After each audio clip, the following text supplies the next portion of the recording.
Backstage with Mothership on Solid Rock Radio begins now. Hear the best in new music, artist interviews, stories from the road, and more. You are now backstage, and here's your host, Mothership.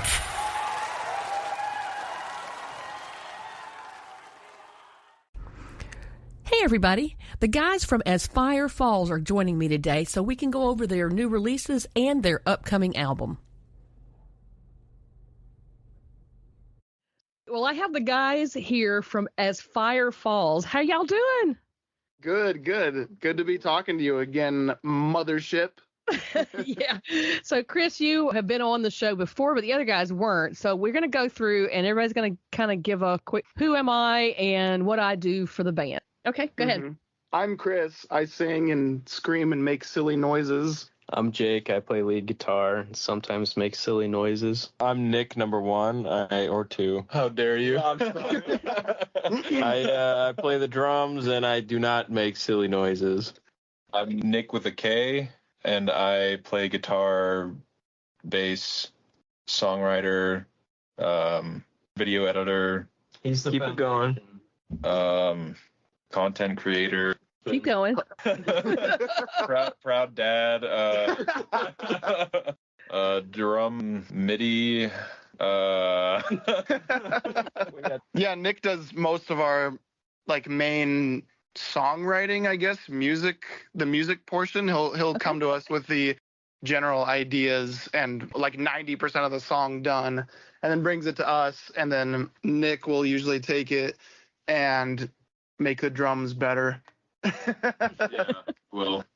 And then usually I take care of most of the lyric writing and melody writing, but I've been having them help me a lot more recently because they're also really smart with that. So cool. And then Jake, he's starting to write a lot more, which is cool, bringing some ideas to the table. So that's good. So we have two guitars, no bass, and that's just the way we like it. So you have MacBook as your bass. Yeah, as the bass. Yeah. So what we do is when we play live, we run it through an actual bass cab. So it's not just going straight from the computer to the sound system, for lack of better words. It's going from the computer to an actual rig. So it sounds and feels like, someone's actually playing the bass guitar live. Yes. It sounds really nice and full. Jake, how long have you been playing guitar? Since I was 15, 16, so almost 10 years. All right, Nick with a K, tell me how long you've been playing guitar. Me since I was 12, so 16 years. Yeah, I think that's right. Why did you pick up guitar? Slipknot. 2 words, Slipknot. No, I was gifted a guitar for Christmas. It sat in the closet for a year. I finally got lessons, and I figured out that I was really good at it. Okay. Jake, why did you pick your guitar up? My parents wouldn't let me get a drum set because it was going to be too loud. And then one of our family friends also gifted us a guitar. So, kind of similar thing. I started taking lessons, learning classical style, acoustic. And then I bought my first electric guitar and then taught myself all the electric stuff I know.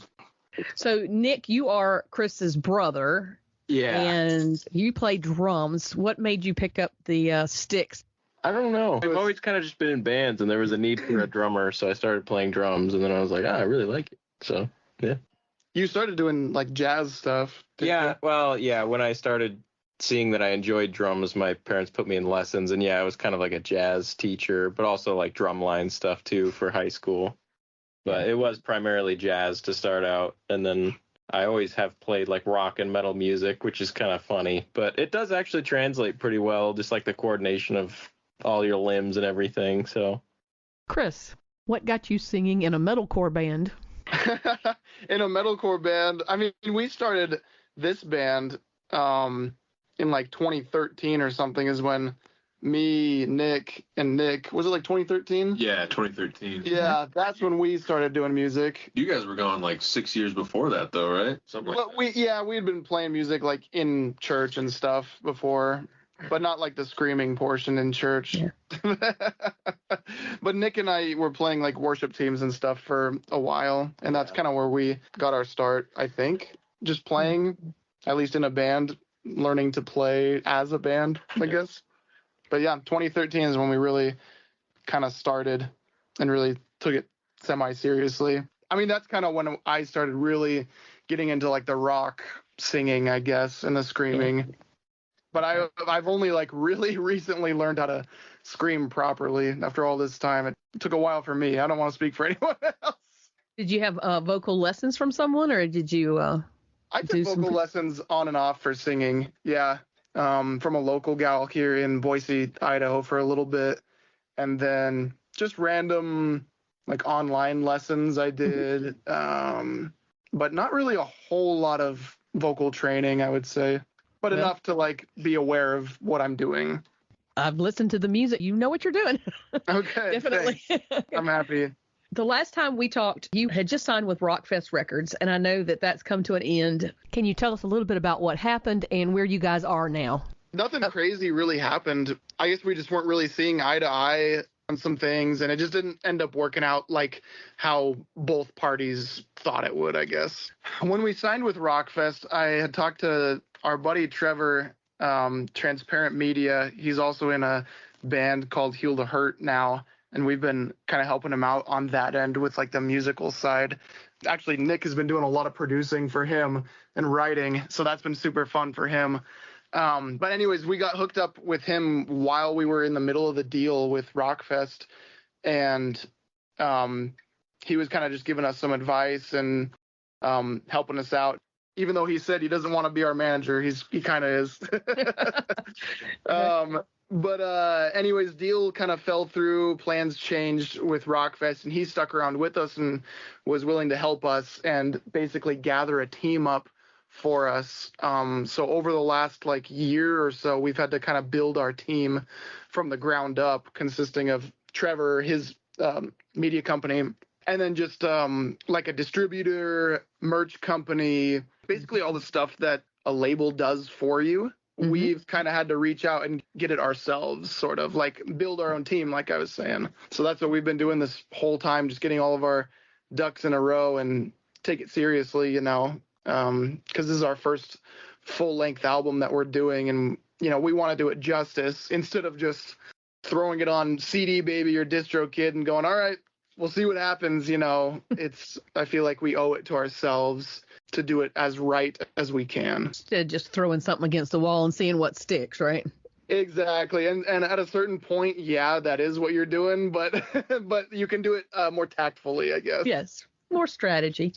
Y'all have released a few songs, and I guess we want to focus on, of course, the latest one, but before that one, Oblivion came out, which hadn't been that long ago. Just a few months back. We've been releasing them semi-consistently. We have our fourth one out now. When did we drop the 5 a.m., the first one? Was that like December or something? October. October. Okay. Yeah. Okay. October is when we released the first one, and then just have been trickling out some singles and just trying to like get attention back on us, you know, just showing like, oh, hey, these guys they're making music and they're being consistent with dropping music. So that's what we've been trying to do. Tell people how you would describe the music that you typically create. Oh, I'm going to leave that to these guys here. Oh, you guys here, you talk. Bad, terrible. The camera is going back and forth from everybody. Oh, there we go. They keep passing it down like it's communion. Come on, somebody do it. All right, Nick, you tell her. Yeah, I don't know. We kind of just like to create songs that we like. Elements of heavy, elements of melodic, cool chords and cool riffs, and things that also at the same time kind of challenge us in a way. Yeah. Definitely. So what is that creative process like, Nick? It'll start with a riff or it starts with him just alone in his room for a long time.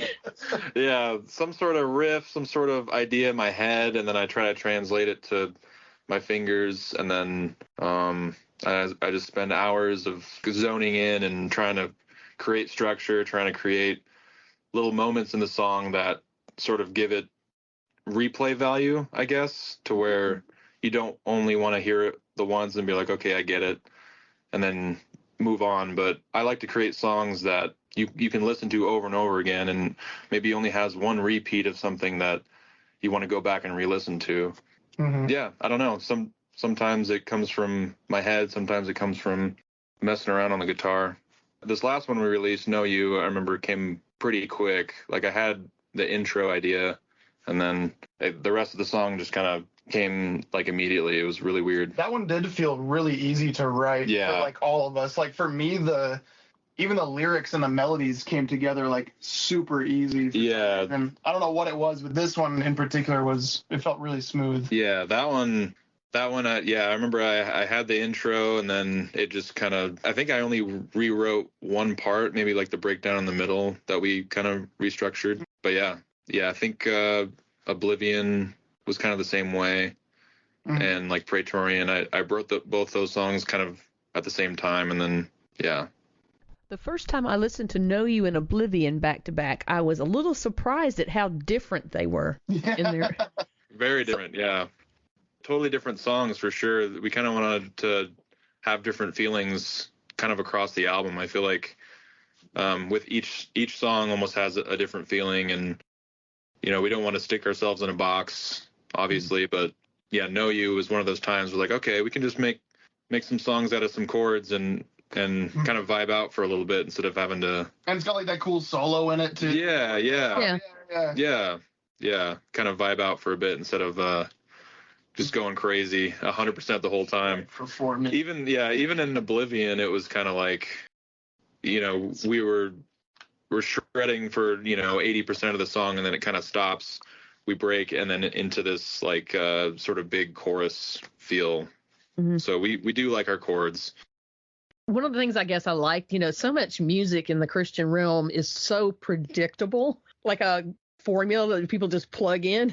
Yeah. And sure. I like that in particular, Know You, where you had a little surprise for us, it wasn't exactly, like the predictable formulas. Yeah, we definitely don't want you falling asleep during a song. No. We want you to, catch you a little bit off guard sometimes. That's always the tricky part, is writing that line of like, you want to go heavy, but you don't want to go too heavy because it's a softer song, but you want a taste of it in there. And I feel like that, I guess the last 30 seconds of the song is one of my favorite parts to play live, because it's just like really groovy. And it goes bam, boom, bam. Yeah, bam. And it's not necessarily like not the craziest riff or anything. It's just very like vibey. It's very hypnotic, and like the rhythm of it, and that's my job, I guess, is the rhythm. But yeah, that's kind of what I listen to in other songs too. If a song is like, oh, that wasn't what I expected, let me re-listen to that, Right. Well, let's talk about the lyrics of Know You. I guess that's my job, huh? This is so poetic and emotional. Yeah, I think with all of our songs, at least, I like just not being straight to the point, I guess. I like using different words and different, like, sentence structures that can paint, like, a different picture, even just depending on who you are or where you are, like, in life, as, like, cheesy and dumb as that sounds. Because, like, one song could sound like a breakup song to someone, and then to someone else it could sound like something totally different. You know what I mean? So I like going for that and having a general idea of what I want the song to be about, but also letting people get what they want out of it. If that makes any sort of sense, because there's always songs you can pull up like on Spotify, or you hear them on rock radio all the time, and just like the cheesy, it's like the formula like you were talking about. I hate it so much. I feel like all of us are on the same page of we just don't even really like that. We'd rather make music that we like, lyrics that we like to listen to, melodies that like tickle our ears, like where when someone comes up with a melody or something, we're like, oh, that sounds sick, even if it's like not conventional or it hits your ear like a weird way. If we like it, then we're going to stick with it. Yeah. These lyrics from Know You. How can you know me like I do? I don't even know me. Wow. Yeah. Stuff like that is like, just like soul searching type stuff. And you could, like, you could take that a certain way. Like if you're going through a rough period in your life where you're like, wow, yeah, I really don't know who I am or something like that. Or maybe you do have your life all figured out and you can look back at your life and say, oh yeah, I remember when I felt that way, or, you know, whatever. Mm-hmm. Tell me a little bit about Oblivion. Is, again, same thing, very poetic. You decided this for yourself long ago. It would have been nice to know. I think that sounds like an experience most of us have had in one way or another. Yep, in one way or another. Yeah, it just really would have been nice to know, like something that catches you off guard or something like that where you're like, oh, wow. Or maybe it could be something that was right in front of you all along and you're just now realizing it when you're too late, you know? It's stuff like that that you can apply to your own situation or you can think about. And Oblivion especially, it was funny writing that one because it almost felt like 3 separate song ideas in one, because you have like the first part of the song where it's just like metal riff the entire time. Mm-hmm. You got the second middle part where it's like the Deftones-y kind of chorus and it's like the singy melodic part. And then you've just got like the really heavy breakdown at the end. So it was funny to write that and just I wanted to make it like one complete song, quote unquote, like in my mind, but I kind of just left it the way it was with the lyrics the way they were, because I was like, you know what? I like how it fits. I think it sounds good. Yeah. And as long as these guys are okay with it, I'm like, hey, whatever. I see Oblivion is like a buffet, a good meal. Mm. Oh, I like it. Yeah. Like it's what kind of buffet is it? Different parts of the meal. Well, listen, I'm a meat and potatoes kind of gal, so this is going to be, there you go. You know, your salad and your steak, and then you've got your dessert. So that sounds delicious. So Oblivion, delicious song. Delicious song. Delicious. Mothership approved. That's right. I will say no spoilers on the album, but there is, speaking of lyrics, there is a song that is like somewhat half inspired by the movie Dune. Oh. I forgot about that. And so like it was right after we saw like the first movie and we were kind of in that headspace, and I think the name of the working title of the song was called Sandworm. Yeah. So we were nice. like, let's just go with it, and it ended up working out. So yeah, so we have serious songs, then we have songs about sandworms from Dune.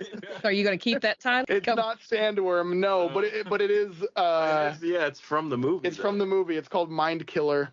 Here is the Mind Killer. Yeah, there you go. Yeah. Nice. So yeah, like Nick said, the lyrics are kind of loosely based off of like Dune tropes and stuff, and that's like one of our favorite songs. Yeah. That you've even written, Nick. Yeah, like that's a good one. really sick. Great album, I think. That's your favorite? I think so. It's the most fun to play, definitely. It's fun. That one's gonna be releasing with the album. This album, I imagine, overall would be leaning towards the heavy side. Definitely. The first half of the album, like literally the first half, like first 4 or 5 songs, is like really heavy. The last half of the album, I think like song 6 or 7, starts with literally just a ballad with me singing and just like little atmospheric music. So it flips like a total 180, and then it kind of just goes into more of like the Know You style and 5 a.m. style songs. There's definitely something for everyone on the album. Goes back to heavy at the end, like a nice metalcore sandwich. Metalcore sandwich. That's what we are, a metalcore sandwich. Yeah, we are. Nice Reuben. A Reuben. So now that we're doing food analogies. Yeah. If you were an entree, what would you be? Just you individually. Ooh, Jake. I'd be like surf and turf with some nice steak and some lobster. I feel like that sounds delicious. Yeah, dang. I'm just hungry, so I don't know. we haven't eaten dinner yet. Usually we all eat dinner like at the studio on Tuesdays and Thursdays. Yeah. We're in our studio right now. Oh, nice. What entree are you, Kris? I would be sushi. Ooh. Because sushis are nice and tightly wrapped, but like the rice is nice and soft kind of on the outside. Oh, yeah. I like to be dipped in soy sauce. That's what I'm trying to say. Anyways, Nick's turn. Maybe a cheeseburger. You would, yeah, you're a cheeseburger. This guy only eats cheeseburgers. I had no explanations. All right, other Nick.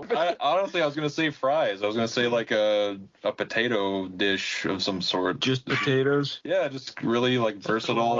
Yeah, that's true. You could do anything with the potato. Breakfast, lunch, and dinner. That's right. Yeah. We just mentioned that you guys are in a studio.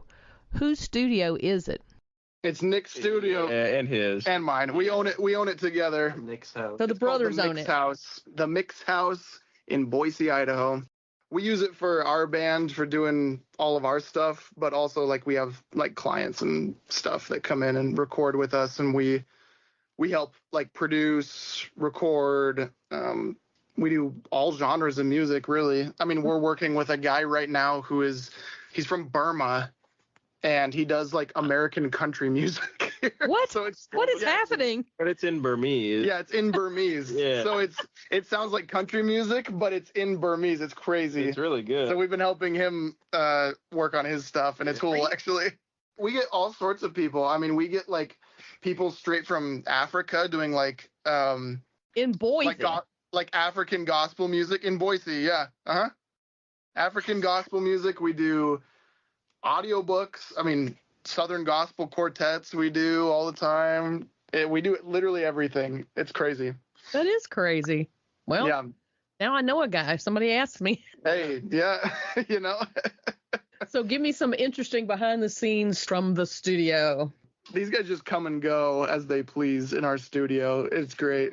Yeah. Nick will just show. Nick has just a backdoor key. He just comes That's in true. Yeah. whatever he wants. Yeah. No, nothing relevant happens here. Once we're in like work mode, we're kind of just working. Like usually Nick will just bring in like his ideas and we'll like finalize the recordings here, guitar and bass wise, and then drum wise we'll usually do here too. Sometimes we take naps here. It's nice. This place is great for naps because it's so dark. There's like no windows at all in here. Very so quiet. you Pretty can just turn off soundproof. all these lights and just take a nice dark nap. We practice here too. Yeah, we use it as a practice space. Yeah. Let me ask you about those last couple of videos you guys released. Those were some excellent work. Who did those for you? That's So- me. Yeah, we shot the Oblivion music video here in the studio with just like a white backdrop and a projector. We saw Silent Planet do something similar, and we were like, okay, we could probably recreate that. That looks pretty easy. It was not super easy, but we did something similar because we really like the style. So we did that here. Nick videoed all of it and edited it, Yeah. and then Know You, the like visualizer / lyric video, we found that idea somewhere, but we wanted to do something similar and just make it like vibey and cool. Yeah, You know, just something that you kind of It's watch and look at the lyrics while you're watching. You know, Yeah. something kind of more passive, but also kind of visually. I don't know, what would you say, Nick? Visually engaging, I guess. Yeah. We wanted to release something. Like, we didn't want to just release just like the album art or something. We wanted to release something visual. Yeah. Yeah. So Very artistic. I loved both of those. They really go with the songs well. Very Good. well. I'm glad because sometimes it's hard when you write the song and you do all of the creativity stuff. Mhm. It's hard to like take a step back and see from the outside in, you know? So sometimes it's hard to be self-aware, I guess. It's good to have Right. third parties. Yeah. we were really with the Oblivion music video. That was our first endeavor in doing like our own music video, doing it ourselves. Mhm. And we're really pleased with how it came out. Like, we're really glad that it ended up working out. So Well, it was- excellent job, guys. Thanks. Tell me about the album art. The album art is super cool. We got the same guy who did Spirit Box's album art. Oh. Soft Surrogate. He is such a cool guy. He's from Canada. We somehow got him to work with us on our smaller budget that we had for this, and he was like, dude, I'm all for it. And we were like, oh my gosh, this is crazy, because he was like how you like make a list of like, okay, this will be our number one choice for this is our number 2, 3. Well, he was our number one, and somehow it worked out. Yeah. Wow. This guy didn't even want to talk to him. He was like, it's gonna be too expensive. Like, we should probably just like talk to other people. I'm like, just go ask him. What's the harm? Right? Yeah, What's like the harm? just see what he could do for us. And he Yep. messaged him and like immediately messages back and was like, yeah, dude, I'm willing to work with you guys. Yeah, we were just like, oh, okay, cool. Yeah. We kind of gave him some like creative liberty. In fact, that was part of the deal, was that he had a lot of creative liberty with it. And we were like, dude, just do what you want to do. And he gave us a couple of choices in the end of like the overall theme for the artwork. And we were like, this one. And it's the one we went with. Got a cool guy to master it too. Yeah. So we mixed it in-house. Nick did in the mix house, you could say. And then we sent it off to Jeff Dunn for mastering. Yeah. And he did a really good job for us too. And same thing. He worked with us on our small budget. It was just cool to see how stuff just came together for us throughout this whole process. Really, it's kind of crazy. So we're really excited to see what happens with this release, and we're not just gonna like throw it out there and see what happens with it. You know, we're gonna push it, and maybe we'll retroactively go back and do some other music videos. Like maybe we'll do one for the title track of the album. You know, You got to do one for the Dune one. the Dune one. Did we talk about that? Go out to the Bruno Sand Dunes. Yeah, we have sand dunes here in Idaho, so we could do that. Jake is the sandworm. Yeah. You get to be the girl, Nick. All right. Yeah, you're Paul and I'm the guy in the tub. You're the guy in the black tub. We have fun here. Yes, I can see that. It's cool just to be able to connect with like-minded people, you know. Yeah. That's what this industry is all about, I feel. The fans and the bands are an extended family. And Absolutely. Oh, man. I mean, the fans, people like you, I mean, that's the entire reason that we're able to do anything, like do shows, make music. Yeah, I mean, that's the whole point, you know. I think the rock and metal artists have the best fans ready for anything. Absolutely. And we're trying to extend our reach to find those people that really engage with our kind of music, stuff that isn't quite what the industry is putting out right now, you know. People that are looking for something that's authentic and different. Yeah, and connections. Yeah, we're big on that for sure. So, well, I love what you guys do. Now I'm even more excited for the new music. I was already cool. excited, but now I'm even more excited for the music. Thank you. It's all about where you are, making a difference, letting people know they matter, and encouraging people. And it's so easy to just be a band, especially like a heavy band or a metal band, rock band, whatever. It's so easy to just not even stand for anything, you know. Right. It's so easy just to make music and tour and blah blah blah. You don't realize that just little things are going to have long-term effects. And it's true. And as you get older, you see it. Absolutely. That's awesome. That's a great way to think about it. I love that. Crazy the impact you can make. If you could open a show for any artist, who would it be? And it has to be somebody that's alive and well. Oh my goodness. They have to be alive. Right now, Michael Jackson. Right now, I'm gonna say North Lane. I was gonna say that too. Really? Yeah. North Lane. Best ones out there right now. Anybody else? North Lane is good. Jake? I would go with North Lane or Era. Okay. I'm a big fan of Era. Or Invent Animate would be really fun too. Yeah. Mm-hmm. Tool would be really cool. But, you know, Jake's the local Tool connoisseur. Tool. I agree with all of those. Or like Disturbed or Slipknot, right, Nick? Yeah. I don't want to make ourselves look bad. You know? They'd be too good. Well, don't be sleeping on AsFireFalls, y'all. Okay. There you go. All right. So what's coming up? We're definitely going to be launching some special stuff here in the next couple weeks. So follow us on Instagram. That's probably the best place to follow us. That's where we post the most regularly. Instagram and Facebook, because we got really cool stuff coming for the album. And it's the first time we've ever done anything like this. So it's new territory for us. Luckily, we've got such a cool and solid team behind us with Trevor, with our distribution company, with our merch company. That's super cool with us. Yeah, we're really lucky to be where we're at and the connections that we have. And so we're trying not to take that for granted and trying to work our hardest for it, you know? Right. Yeah. Have you got some shows coming up? We don't have any shows planned right now, but we are going to be planning like a CD release show locally here at some point, which doesn't help anyone that's outside of Idaho, but yeah. But we're hoping to get some like out of town stuff going here like later this year, maybe early next year. Okay. We've been hard focused on getting this album out because the album has been done for how long have we had the album recorded for? A year or two. Yeah, like a year and a half. So it's been recorded and like done and finalized for a while, but we've been, like I said, we've been sitting on it because we just want to do it justice, you know. We want to treat it right instead of just like throwing it at the wall, like you said, and do our due diligence, I guess you could say. Yeah. Okay. And with that, thank you guys for this interview. Thank you so much. Let's talk again soon. Good night, guys. Good night. See you later. All right. Thank you for listening. Stay tuned for more great music and check out my blog page on the Solid Rock Radio website for my guests' social media links. If you've missed any of my past interviews, you can find them uploaded to podcast.solidrockradio.org. Have a wonderful week and let's be kind to one another.